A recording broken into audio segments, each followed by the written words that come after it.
Hello friends, welcome to my new video. Friends, do you want to play PUBG new state game?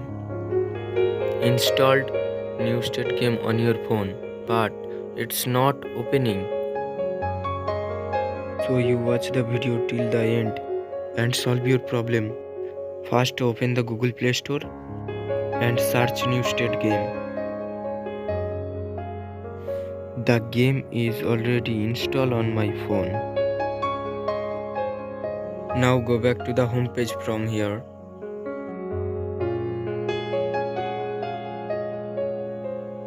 And open the new state game, but it's not opening.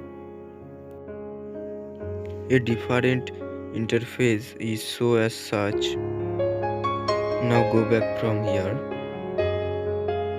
and open phone setting.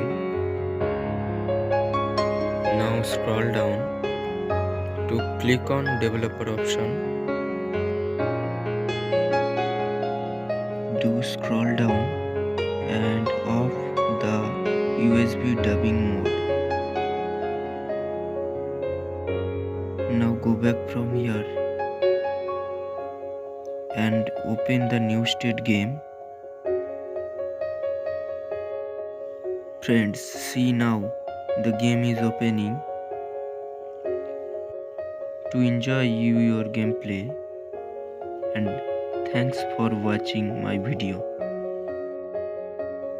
Subscribe my channel to get some new videos like this and press bell icon.